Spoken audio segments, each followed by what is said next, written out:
শুভ সন্ধ্যা। সবাইকে আন্তর্জাতিক নারী দিবস 2023-এর শুভেচ্ছা জানাচ্ছি জাফরি টিভির পক্ষ থেকে।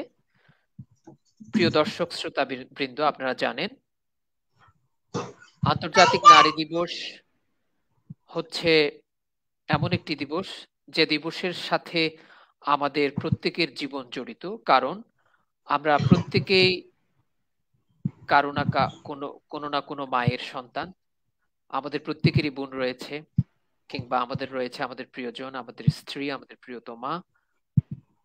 আন্তর্জাতিক নারী দিবস অত্যন্ত গুরুত্বপূর্ণ এই কারণে কারণ এই দিবসটি আমাদের সমাজের অর্ধেক অংশকে জাগ্রত করার জন্য একটি বিশেষ দিবস, এবং এই নারী দিবসের সাথে জড়িত রয়েছে পৃথিবীর অসংখ্য নারী এবং পুরুষের আত্মবলিদান। আর একই সাথে এই নারী দিবস আমাদেরকে প্রতি বছর স্মরণ করিয়ে দেয় নারী দিবসের প্রতি আমাদের শুধু একদিনের দায়বদ্ধতা নয়, এটি হচ্ছে আমাদের একটি চলমান দায়বদ্ধতা। সারা বছর 365 দিন, 12 মাস, 24 ঘন্টা এবং প্রতিদিন প্রতিক্ষণে আমাদের দায়িত্ব রয়েছে আমাদের জীবনের সাথে জড়িয়ে থাকা যেসব নারী এবং আমাদের সমাজের চারপাশে যেসব নারী আমাদের সাথে বিভিন্নভাবে জড়িয়ে থাকেন এবং যারা জড়িয়ে থাকেন না, তাদের সবার অধিকার নিশ্চিত করা, পাশাপাশি তাদেরকে সব ধরনের সহিংসতা এবং বৈষম্য থেকে রক্ষা করা, একই সাথে নিজের কাছে নিজে প্রতিশ্রুতিবদ্ধ হওয়া যে আমরা নিজেরা নারীদের অধিকার সংরক্ষণ করব, একই সাথে নিজেরা কোনো সহিংসতার অংশীদার হব না। আজকের এই অনুষ্ঠানে, এই আলোচনায় আমার সাথে উপস্থিত রয়েছেন কক্সবাজারের তৃণমূল একটি নারী নেতৃত্বাধীন সংস্থা সুজলা মহিলা সমিতির সম্মানিত পরিচালক জনাব কামাল উদ্দিন, এবং অনুষ্ঠানটি আমি সঞ্চালনা করছি। আমি নূর মুস্তাফা কামাল জাফরি। আমি আপনাদের সাথে একজন উন্নয়ন কর্মী ও মানবিক সহায়তা কর্মী হিসেবে কাজ করছি। কামাল ভাই, আপনাকে স্বাগতম জানাচ্ছি আজকের এই আলোচনায়। আশা করছি আমরা খুব সুন্দর একটা প্রাণবন্ত প্রাণোচ্ছল একটা আলোচনা করতে পারবো। প্রথমে আপনার ভূমিকা দিয়ে শুরু করি। ধন্যবাদ ভাই, আপনাকে শুভ সন্ধ্যা। আপনার মাধ্যমে আমার আজকের লাইভ অংশগ্রহণকারী সকলকে আরো শ্রদ্ধা জানাই আজকের যে 8 মার্চে আন্তর্জাতিক নারী দিবসে। বিশেষ করে আজকের এই দিবসটি আমাদের জন্য, আমাদের সংস্থার মতো তৃণমূল পর্যায়ে যে নারী অধিকার নিয়ে কাজ করা সংগঠনগুলোর জন্য খুবই জরুরি মুহূর্ত। আমরা আমাদের সংস্থা সুজলা মহিলা সমিতির পক্ষ থেকেও আপনাকে এবং আমাদের এই লাইভ অংশগ্রহণকারী সকল দর্শক শ্রোতাকে আবারও নারী দিবসের, আজকের আন্তর্জাতিক নারী দিবসের শুভেচ্ছা এবং সকল কর্মজীবী নারীদের প্রতি বিনম্র শ্রদ্ধা জানাই। আপনি জেনে খুশি হবেন যে 1998 থেকে কক্সবাজার জেলায়, বিশেষ করে এটা একটা বঙ্গোপসাগরের উপকূলীয় জেলা। এখানে কুতুবদিয়া, মহেশখালী, সেন্ট মার্টিন সহ কক্সবাজারের সদর উপজেলার সব এলাকায় কিন্তু বঙ্গোপসাগরের উপকূলীয় এলাকা। এই কক্সবাজার জেলাটি ভৌগোলিক কারণে বিভিন্ন বঙ্গোপসাগর সহ বিভিন্ন প্রাকৃতিক দুর্যোগের মুখোমুখি হই আমরা প্রতি বছরই। আমরা এটা আপনার বাস্তব অভিজ্ঞতা আছে, যেহেতু আপনি দীর্ঘদিন ধরে কক্সবাজারে এই ডেভেলপমেন্ট সেক্টরে কাজ করে আসছে। আমরা সেই পরিপ্রেক্ষিত এবং পটভূমি থেকে কক্সবাজার জেলার সুবিধা বঞ্চিত নারী ও শিশুদের উন্নয়নের জন্য 1998 সালে তখন খুবই বন্যা প্রবল এলাকা ছিল এই কক্সবাজার। তখন থেকে উদ্যোগী নারী, মহিষী নারী জনাবা নূর বাহারের নেতৃত্বে আমরা এই সুজলা মহিলা সমিতি এটা কক্সবাজার সদর উপজেলার প্রিয়মখালীর উত্তর ডিগপাড়া গ্রাম থেকে আমরা শুরু করি। শুরুতেই আমাদের কক্সবাজার তখন সদর উপজেলার টিউনর ছিলেন আমাদের উপজেলা নির্বাহী অফিসার কেফায়েতুল্লাহ স্যার। ওনার কথা শ্রদ্ধা ভরে স্মরণ করছি, কারণ উনি নিজেই এই ময়লা এই যে কর্দমাযুক্ত রাস্তা পেরিয়েই উনি আমার অফিসে গিয়ে এই সুজলা মহিলা সমিতির অফিসের কার্যক্রম আমরা সর্বপ্রথম শুরু করেছি। সে থেকে আমরা কক্সবাজার এই উপকূলীয় এলাকার জনগোষ্ঠীর সুবিধা বঞ্চিত জনগোষ্ঠীর আর্থসামাজিক উন্নয়নের জন্য আমরা কাজ করে যাচ্ছি। আমরা এখনো পর্যন্ত আমরা মাঠেই কাজ করে যাচ্ছি। আপনি আপনার মাধ্যমে আরো জানাচ্ছি যে আমাদের এই সংস্থার কার্যক্রম কক্সবাজার জেলার একটা শ্রেষ্ঠ সংগঠন হিসেবে জেলায় আমরা প্রতিবারই আমাদের রেজিস্ট্রেশন অধিদপ্তর থেকে আমরা প্রতিবারই পুরস্কৃত, গভর্নমেন্টের যে পুরস্কার আমরা পেয়ে থাকি। তেমনি ভাবে আজকেও এই 8 মার্চ নারী দিবসে আমরা একটি র্যালি, আপনি দেখতে পাচ্ছেন আমার পিছনে থাকা ব্যানার সহ আজকে জেলা প্রশাসনের সমন্বয়ে আমরা একটি র্যালি করেছি এবং কর্মজীবী নারীদের কে আমরা বিনম্র শ্রদ্ধা জানিয়েছি। ধন্যবাদ আপনাকে। আজকে আপনি আমাদের মতো ছোট সংস্থাকে আপনি লাইভে এনে ব্রডকাস্টিং নেটওয়ার্কে আপনি যুক্ত করার জন্য আমাদের সংস্থার পক্ষ থেকে আবারও আপনাকে ধন্যবাদ জানাচ্ছি। এবং আমাদের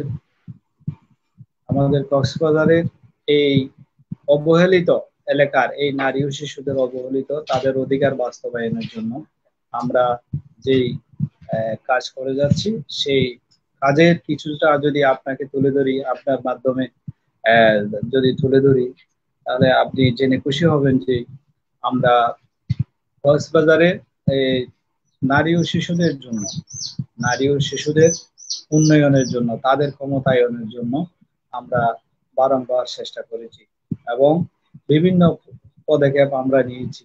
আমরা স্কুলে, কলেজে আমরা আপনার ওই যে সচেতনামূলক অনুষ্ঠান করেছি ছাত্রছাত্রীদের মাধ্যমে, যে আপনার এই যে আপনার কি বলে যে এই যে যৌন হয়রানি এবং যে রাস্তা পথঘাটে ইভটিজিং এগুলা প্রতিরোধের জন্য আমরা কাজ করে যাচ্ছি।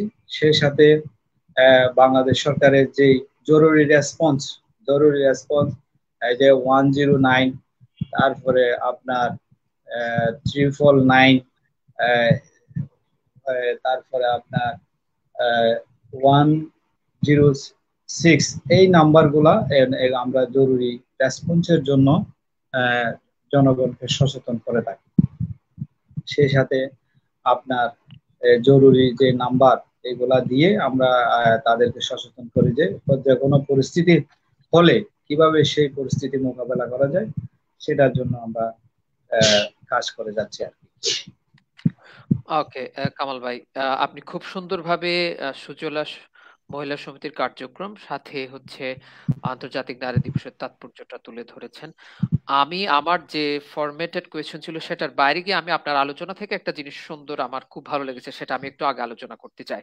কারণ হচ্ছে কক্সবাজারের সহ পৃথিবীর বিভিন্ন দেশে যে লোকাল অর্গানাইজেশন গুলো, গ্রাসরুট অর্গানাইজেশন গুলো, তৃণমূল সংস্থাগুলো কিন্তু উঠে আসে কিন্তু স্থানীয় সমস্যা সমাধানের উদ্যোগ গ্রহণের মধ্য দিয়ে।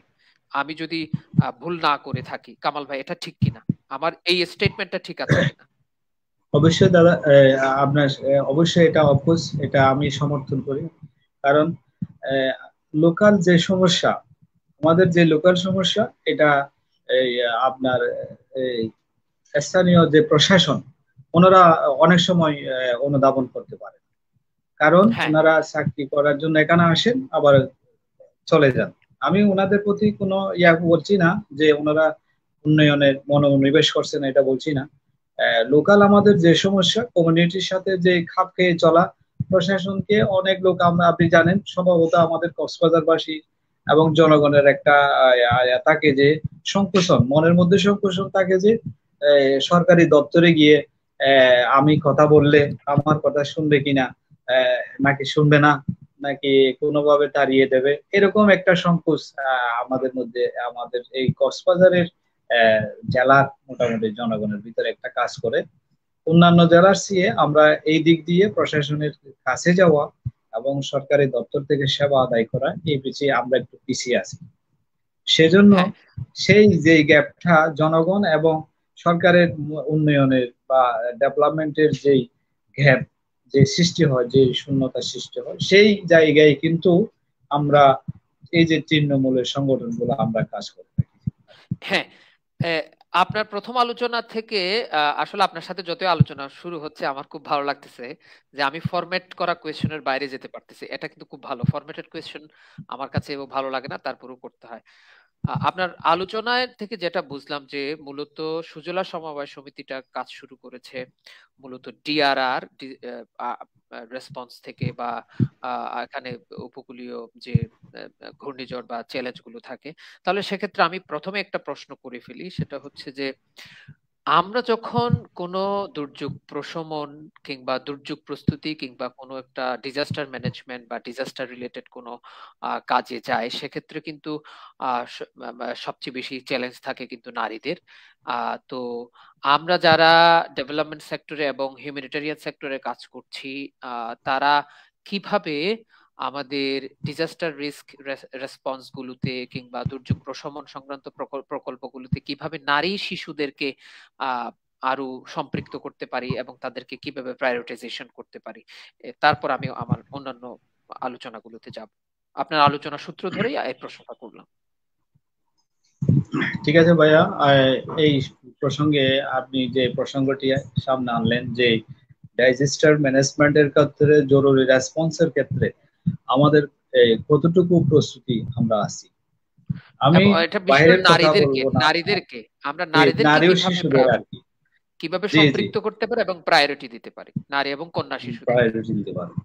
এই বিষয়ে যদি আপনাকে বাস্তব যে ফিল্ডের যে খবরাখবর, এটা যদি আপনাকে আমি সামান্য উপস্থাপন করি, তাহলে একটি খুবই আপনার আহ, ইয়ে আছে, মানে সতর্ক বা আশঙ্কাজনক অবস্থা।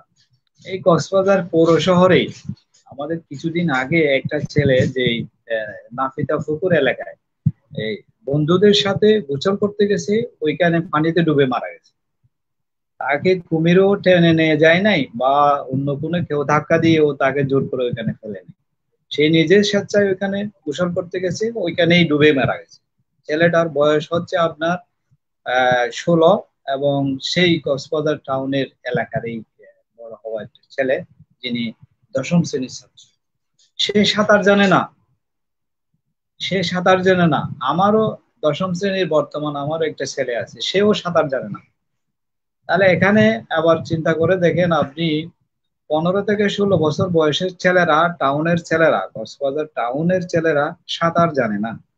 এখন মেয়েদের অবস্থা কি হবে একটু চিন্তা হ্যাঁ, করুন। এটা কিন্তু যুব ক্রীড়া মন্ত্রণালয় থেকে এবং আপনার এই যে ইয়া থেকে, আপনার ওই যে ইয়া থেকে একটা জরুরি রেসপন্সের এখান থেকে একটা বড় ফান্ড ক্রিয়েট করা হয় এই যুবদেরকে সাঁতার শেখানো, এবং জরুরি রেসপন্সে অগ্নিকাণ্ড হলে বা ভূমিকম্প হলে অথবা বন্যা হলে, খরা হলে কিভাবে একটু তারা সাড়া দিয়ে দ্রুত এই রেসপন্সে ছাড়া দেবে, অথবা নিজেরা একটু প্রস্তুত থাকবে, সেরকম এখানে আমরা প্রস্তুত করা। নারীদেরকে কিভাবে সম্পৃক্ত করতে পারি এবং নারীদের নিরাপত্তাটাকে কিভাবে প্রমোট করতে পারি এরকম প্রজেক্ট বা প্রকল্পগুলোতে, সেক্ষেত্রে আপনার ভাবনাগুলো হ্যাঁ কিরকম বা হ্যাঁ, আপনি বাস্তব দাদা বলছি, দেখেন বা ভাবেন। বলছিলাম সে বিষয়ে, আপনি যদি একটু সে বিষয়ে যদি দেখেন, তাহলে এই যে নারীদেরকে যদি আপনি সাঁতার শেখাতে যান, বা নারীদেরকে যদি এই ইয়ার থেকে আপনি দুর্যোগ মুহূর্তে, আপনি যে বলছেন যে জরুরি মুহূর্তে ছেলেরা তো একটু গায়ে জোর থাকে, শক্তি থাকে, একটু দ্রুত ইয়া করতে পারে, কিন্তু মেয়েরা তো এই বিষয়ে সবচেয়ে বেশি ভুক্তভোগী। আর মেয়েরা তো ছোট বাচ্চার মা থাকে এবং যুবতী নারী থাকে, তাদেরকে গর্ভবতী নারী থাকে, চলাফেরা করতে, প্রতিবন্ধী নারী থাকে। হ্যাঁ হ্যাঁ যুবতী নারী থাকে, তাদেরকেও একটু জরুরি রেসপন্সে সাড়া দিয়ে একটু আশ্রয় কেন্দ্রে যাওয়ার যে ইয়াটা, এই প্রোগ্রামটা কিন্তু লোকাল পর্যায়ে, তৃণমূল পর্যায়ে আমাদের এই যে ডেভেলপমেন্ট সেক্টরের তৃণমূলের যে সংস্থা, আমাদের সুজলা মহিলা সমিতি সহ কক্সবাজারের যে নারী নেতৃত্বাধীন সংস্থা আছে, এইগুলোকে সরকারের পক্ষ থেকে এবং ডোনারদেরকে কি করা দরকার, ডোনেশন করা দরকার। কারণ এই এই যে জাতি বা যে যুব নারী এবং বিশেষ করে নারীরা যারা সুযোগ সুবিধা থেকে বঞ্চিত, তাদেরকে ক্ষমতায়ন করার জন্য, তাদেরকে মূলধারায় মূল স্রোতে রাখার জন্য আপনার কাজ করা দরকার। এই ক্ষেত্রে হ্যাঁ, আমরা গত কোভিডে আমরা কি করেছি, আমরা যে অ্যাওয়ারনেস এর সচেতনমূলক যে কার্যক্রম, এটা আমরা জনদোরগোড়ায় পৌঁছে দিয়েছি। আমরা বারবার বলেছি ডোনার, বড় সংস্থা থেকে ডোনেশন যারা করে থাকেন, বিশেষ করে আইএনজিও যারা আছেন, ওনাদেরকে বলেছি এবং সরকারকে বলেছি যে আমাদেরকে এই যে অ্যাওয়ারনেস এর কাজগুলা যেন আমাদের তৃণমূল পর্যায়ে যে সংস্থাগুলো আছে এগুলোকে কাজ হ্যাঁ। করার একটা সুযোগ দেওয়ার জন্য আমরা আচ্ছা বারবার কামাল ভাই, বলেছি। আমার তৃণমূল নারী নেতৃত্বাধীন তৃণমূল সংস্থাকে ফান্ডিং এর ব্যাপার আমার একটা স্পেসিফিক প্রশ্ন আছে, সেহেতু আমি আপনাকে একটু জি করে জি। এখানে ইন্টারাপ্ট করব। এবং লোকালাইজেশন নিয়ে আমার প্রশ্ন আছে, আমি এটা করব, আমি নোট নিয়েছি। কিন্তু একটা ইন্টারেস্টিং কথা কিন্তু আপনার আলোচনা থেকে আমি উঠে এসেছে, সেটা হচ্ছে কন্যা শিশুদের অধিকার সংরক্ষণ করা, কন্যা শিশুদের অধিকার নিয়ে মাঠে ময়দানে কাজ করা, ইভটিজিং এর বিরুদ্ধে কাজ করা। আহ, এটার এটার আপনার যে অভিজ্ঞতা, এবং আমরা ভবিষ্যতে এটাকে আরো কিভাবে প্রমোট করতে পারি, কন্যা শিশুদের সুরক্ষার জন্য ইভটিজিং এর বিরুদ্ধে কিভাবে কাজ করতে পারি, বা বাস্তবে কি কাজ হচ্ছে, আপনার অভিজ্ঞতা কি, সেটা যদি একটু আমাদেরকে একটু বলতেন। কন্যা শিশুদের রক্ষা করতে হলে ভাইয়া, আমরা যে গত ইয়াতে কোভিডে যে পরিস্থিতি গেল, আমাদের কন্যা শিশুদের বেশিরভাগ আহ, শিশুদের বিয়ে হয়ে গেছে আপনার, এটা খুবই আশঙ্কাজনক পরিস্থিতি। আপনি যদি তো খবর নিয়ে দেখেন, বিভিন্ন স্কুলে, হ্যাঁ, আপনার 14 থেকে 18 বছর বয়সের নিচেই অনেক শিশুর বিয়ে হয়ে গেছে। আমি বলবো এদেরকে ইয়া বলবো না, যুবতী বলবো না, এটা কিশোর বয়সে ওনাদের বিয়ে হয়ে গেছে, এরকম পরিস্থিতি। হ্যাঁ, যার কারণে ওনারা ইয়াতে তাদের পারিবারিক দাম্পত্য জীবনে বিভিন্ন প্রকার পরিস্থিতির সম্মুখীন হচ্ছে। হ্যাঁ, এই জায়গায় যদি আমরা জনগণকে সম্পৃক্ত করার জন্য এবং সরকারি যে এজেন্সি, আপনার কাজী অফিস আছে, আপনার বিভিন্ন বিদ্যালয়ের প্রধান শিক্ষক আছেন, এবং বিদ্যালয়ে গিয়ে যে তাদের সাথে অ্যাওয়ারনেস সেশন করা, হ্যাঁ,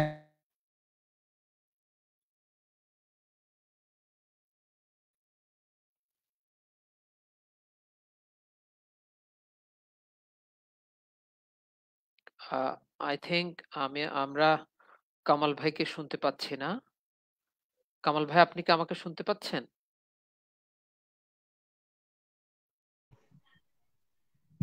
উকিয়ার একটি ঘটনা দেখছেন আপনি, আপনার এই যে এই, ইয়া আপনার মেয়ের বয়স লুকিয়ে রেখে যে একটা ইয়া করা হয় আর কি, এরকম। আহ, আপনি কি আমাকে শুনতে পাচ্ছেন ভাইয়া?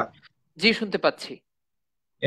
উকিয়ার একটা চেয়ারম্যান, এই যে আপনার একটা ওই যে কাজী অফিসের একটা ব্যাপার, এটা ওই যে ব্লাস্টের একটা অফিসার, এটা উনি তদন্ত করে বহুক্ষণ অবজারভেশন করে এই জিনিসটা বের করছেন যে না, এখানে একটা শিশু মেয়ের বিয়ে হচ্ছে, এটা কোনোভাবেই সমর্থনযোগ্য না।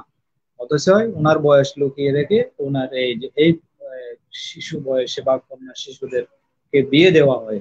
হ্যাঁ, এই কাজে যেন আমরা কোনোভাবে সহযোগিতা না করি। এই কাজটাকে আপনি সহযোগিতা না করলে এই শিশুদের, এই কন্যা শিশুদেরকে রক্ষা করার জন্য আমাদের একটি প্রকল্প হাতে নিতে হবে। সেই প্রকল্পটা হচ্ছে আপনার সচেতনমূলক প্রকল্প।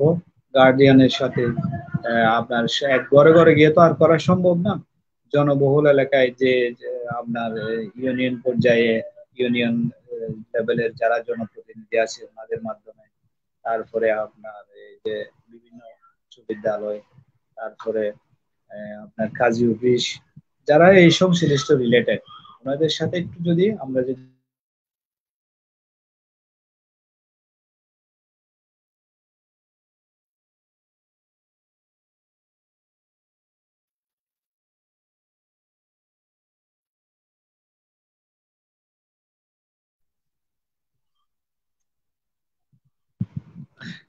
সরকারের জি জি জি কামাল ভাই, আমার মনে হয় আপনার নেটওয়ার্ক একটু ডিস্টার্ব দিচ্ছে। হ্যাঁ, দর্শক, আমরা একটু অপেক্ষা করছি কামাল ভাইয়ের জন্য। একটু ফোন কল চলে আসতেছে। হ্যাঁ, জি সরকারের একটি সুরক্ষা প্রকল্প আছে, যে সামাজিক সুরক্ষা প্রকল্প। এই প্রকল্পের মাধ্যমে গার্ডিয়ানদেরকে অথচ বিজিডি বিজিএফ এগুলা দেওয়া হয়ে থাকে। এটার উদ্দেশ্য শুধুমাত্র একটা, ভালনারেবল গোষ্ঠীকে মূল স্রোতে নিয়ে আসা। মূল হুম হুম স্রোতে কন্যা শিশুদের রক্ষার একটা উদ্যোগ হচ্ছে এই বাবা মাকে যে সহায়তা, এটা এটা হুম দেওয়া হয়। এটা কিন্তু অ্যাওয়ারনেস করা হয় না তাদেরকে কেন এই সহযোগিতা দেওয়া হচ্ছে। এই হুম সহযোগিতা দেওয়া হচ্ছে শুধুমাত্র কন্যা শিশুদেরকে রক্ষা করার জন্য, হ্যাঁ, সামাজিক সুরক্ষা দেওয়ার জন্য। এই জায়গায় গভর্নমেন্ট এবং পাবলিক এই মাঝখানে যে অ্যাওয়ারনেসের এবং সচেতনমূলক যে কার্যক্রম নেওয়া দরকার, সেই জায়গায় আমরা এই তৃণমূলের সংস্থা সুজলা মহিলা সমিতি কাজ করে। ওকে। কামাল ভাই, আরেকটা তথ্য আপনার আলোচনা থেকে আমি নিয়েছি, সেটা হচ্ছে যে আহ, আমি মূলত এরকম সিকুয়েন্সিয়ালি যাব আপনার আলোচনা থেকে, তথ্য নিয়ে নিয়ে আমরা আগাবো। মূলত আমি আহ, আড্ডার ছলে আমরা আগাতে চাই সেটা হচ্ছে আহ আপনারা সুজলা মহিলা সমিতি কাজ করছেন 106, 109, 999 যে নাম্বারগুলো রয়েছে, সেই নাম্বারগুলো নিয়ে কাজ করছেন। তো আমাকে একটু প্রথমে বলবেন যে এই নাম্বারগুলো, কোন নাম্বারটা কোন কাজের জন্য হেল্পলাইন হিসেবে ব্যবহৃত হয়, সেটা যদি একটু খোলাসা করেন, তারপর আমি অন্যান্য প্রশ্নে যাব। হ্যাঁ দাদা, এই নাম্বার আপনার 106 এটা হচ্ছে শিশু সুরক্ষার নাম্বার। 106 এটা কন্যা শিশু সহ অন্যান্য শিশুদের বা মহিলাদের যে আহ, ইয়া করা হোক, ওইখানে যদি আপনি ফোন করেন, আপনি ফ্রি অফ কস্টে, টোল ফ্রি আর কি, আপনি সরাসরি কথা বলতে পারবেন 106-এ। তারপর 999 হচ্ছে এই যে আপনার জরুরি সহায়তা রাষ্ট্রের পক্ষ থেকে, যে পুলিশের পক্ষ থেকে নেওয়া হয় আর কি। হুম যে আমরা বেশিরভাগ ক্ষেত্রে 999 এই নাম্বারটা জনগণকে উদ্বুদ্ধ করে থাকি, কারণ আমাদের আপনি জানেন কক্সবাজারে বর্তমানে রোহিঙ্গা রোহিঙ্গা ইনফ্লাক্সের পর থেকে কক্সবাজারের পরিস্থিতি কিরকম হয়ে গেছে। এখানে এখানে জরুরি সহায়তা আমরা পুলিশের পক্ষ থেকে যেরকম দ্রুত পেয়ে থাকি, অন্য কোনো এজেন্সির পক্ষ থেকে আমরা পাই না। সেজন্য আমরা বারবার 999-এর এই নাম্বারটাই দিয়ে থাকি আর কি। আচ্ছা।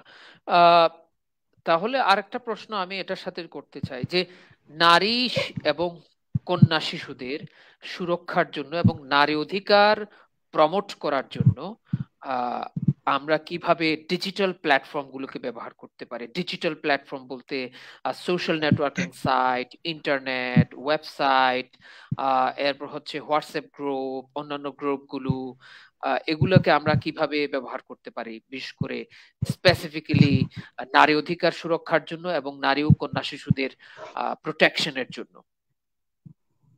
ঠিক আছে, আপনি একটি সুন্দর জিনিস সামনে আনলেন, এই যে ডিজিটাল প্ল্যাটফর্ম গুলোকে আমরা কিভাবে একত্রিত করতে পারি।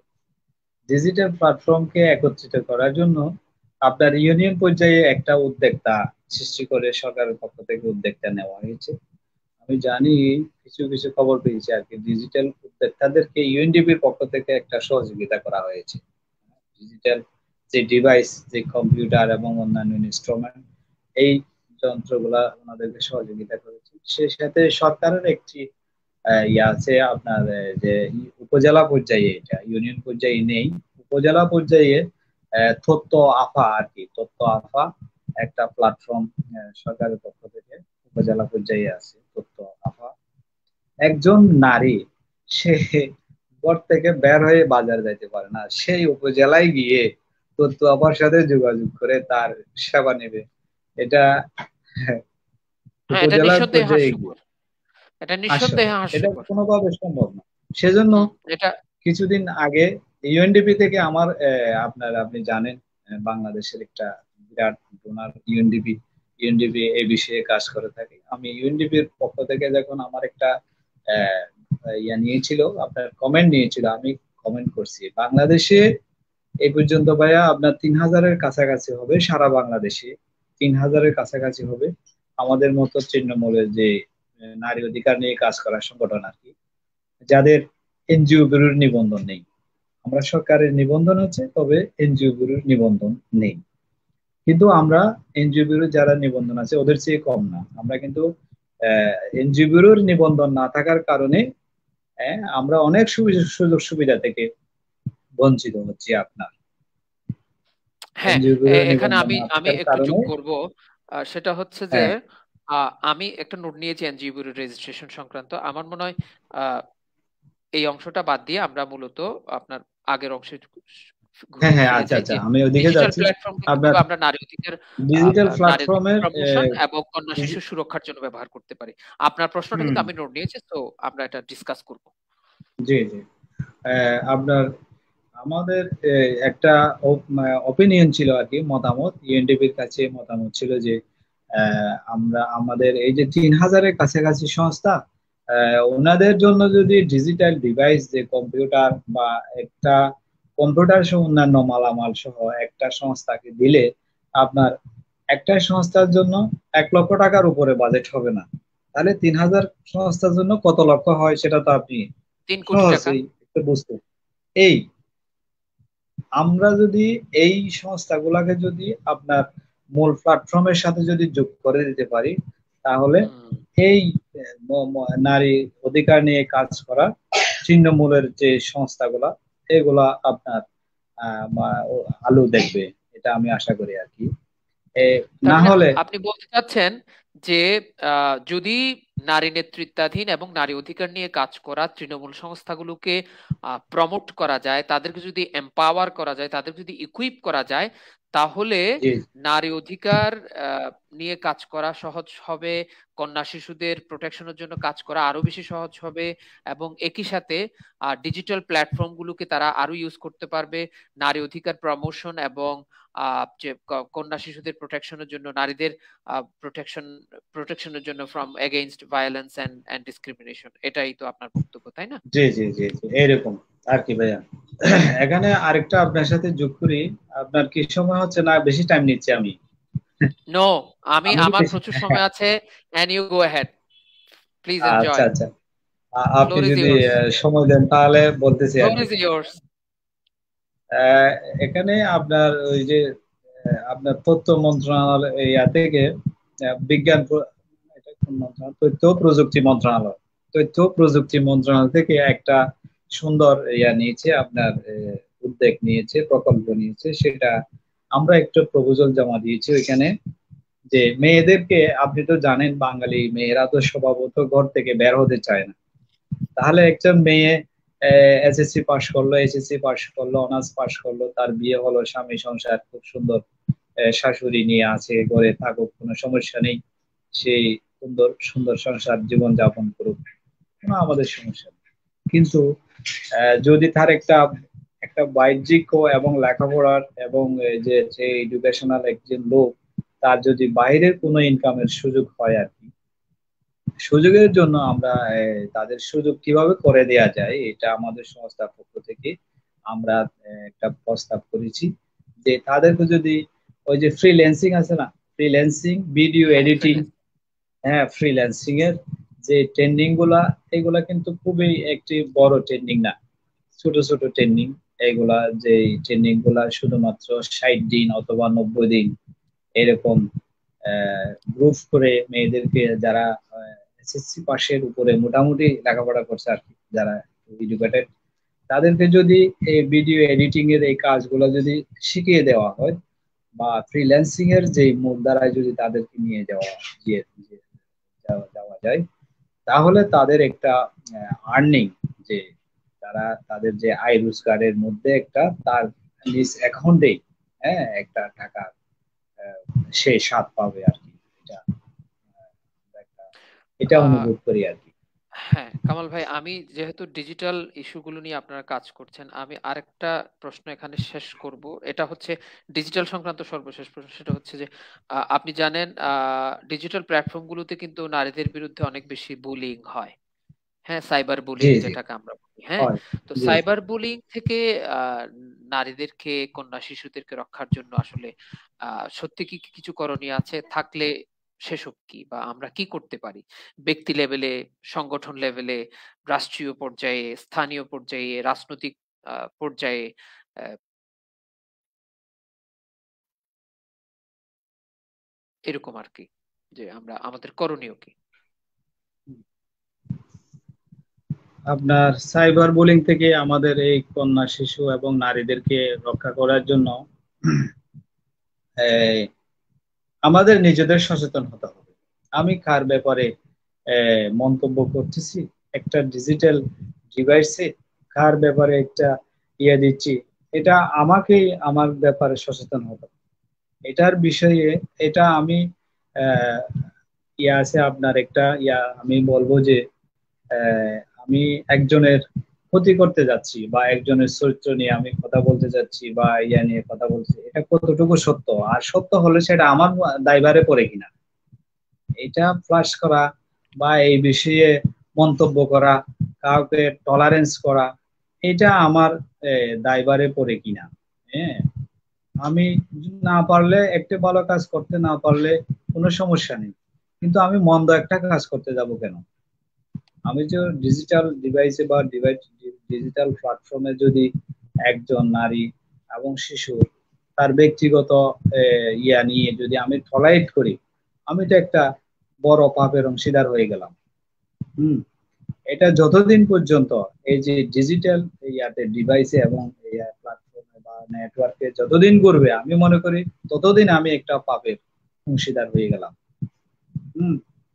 আমি তো জানি না এই এটা কিভাবে আমরা সব সময় আমরা আমাদের নারী এবং শিশুদেরকে বা ছোট নারীদেরকে আমরা ছোট করে ডিজিটাল প্ল্যাটফর্মে আমরা এই করে থাকি আর কি।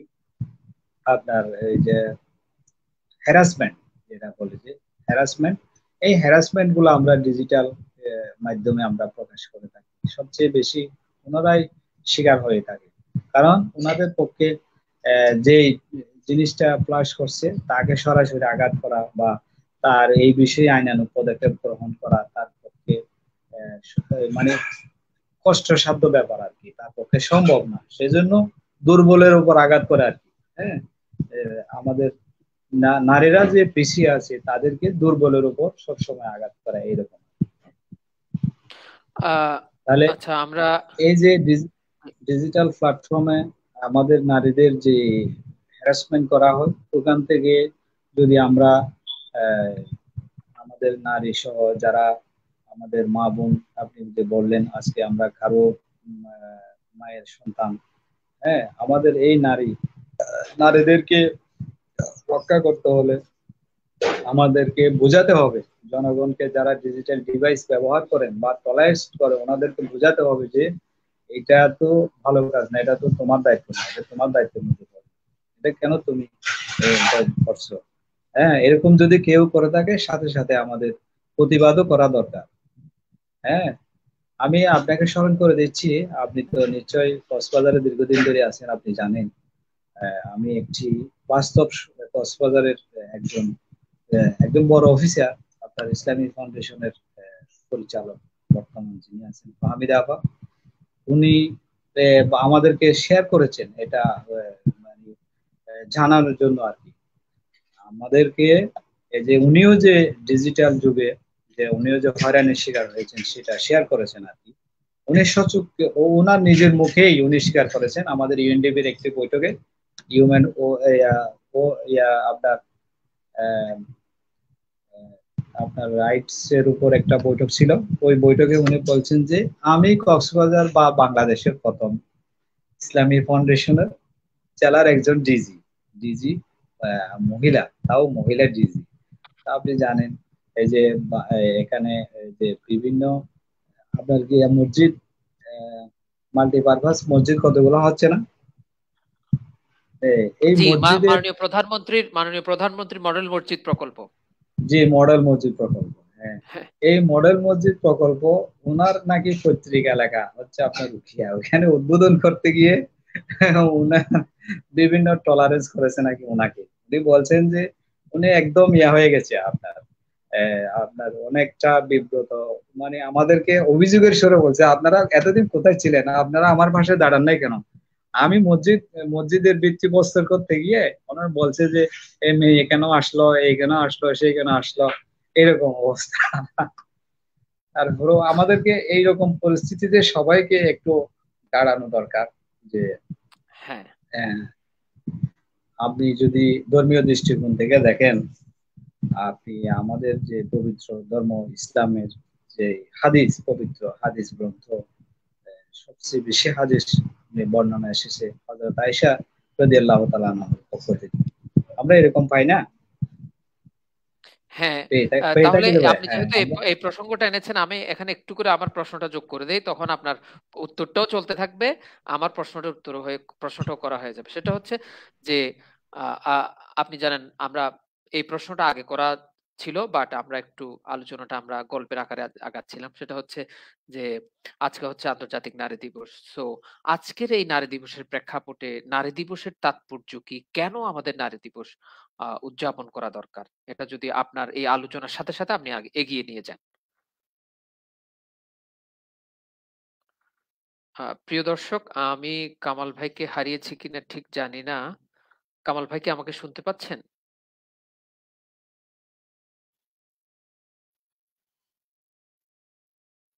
প্রিয় দর্শক, আপনারা জানেন আজ হচ্ছে আন্তর্জাতিক নারী দিবস।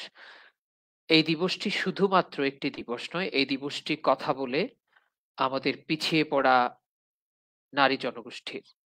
এই দিবসটি শুধুমাত্র এই দিবসটি শুধুমাত্র একটি দিবস নয়, এই দিবসটি একটা মাইল ফলক। যে মাইল ফলক আমরা ছুঁতে পারলেই আমাদের নারীদের জন্য মুক্তি সম্ভব।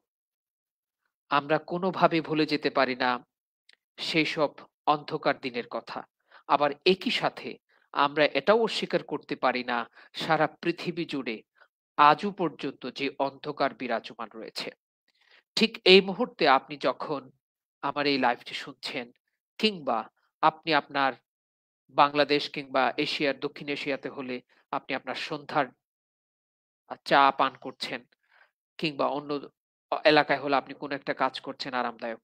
ঠিক সেই সময়ে পাকিস্তানের কোন একটা অংশে হয়তো কোনো এক নারীকে অনার কিলিং করা হচ্ছে। আফ্রিকার কোন একটি অঞ্চলে হয়তো কোন এক নারীর এফজিএম বা ফিমেল জেনিটাল মিউটিলেশন হচ্ছে। অথবা যে মুহূর্তে আপনি সোফায় বসে টিভির সিরিয়াল দেখছেন, ঠিক সেই মুহূর্তে কোনো এক নারীর উপর পাশবিক অত্যাচার চলছে। সে হোক বাসে, সে হোক ট্রেনে, সে হোক ঘরে। এটা দ্বারা স্পষ্ট প্রতীয়মান হয় যে আমরা নারীকে এখনো মানুষ হিসেবে দেখতে অভ্যস্ত নই। আমরা এখনো নারীর অধিকার নিয়ে কাজ করতে প্রস্তুত নই। আমরা এখনো এটা স্বীকার করতে প্রস্তুত নই যে নারী এই সমাজের অংশ। নারীরা আমাদেরই সমাজের শুধুমাত্র একটি গুরুত্বপূর্ণ অংশ নয়, তারা আমাদের জীবনের অপরিহার্য একটি অংশ। এবং আমরা এখনো বিশ্বাস করি যে পুরুষরাই হচ্ছে সুপ্রিম, সর্বোচ্চ, সর্বশ্রেষ্ঠ, আশরাফ, আর নারীরা হচ্ছে আত্রাফ। কিন্তু সত্যি বলতে সেটা সঠিক নয়। নারী পুরুষ সমান, তারা একইভাবে সমাজের অংশ। কিন্তু হতে পারে তাদের ভূমিকা আলাদা, তাদের শরীর ভিন্ন রকম, কিন্তু তাদের অধিকার, তাদের শ্রেষ্ঠত্ব, তাদের অংশ সমান। সেজন্য এখনই সময় আমাদের নারীদের অধিকার নিয়ে নিজেকে জাগ্রত করার, নিজের পরিবারকে জাগ্রত করার, সমাজকে জাগ্রত করার।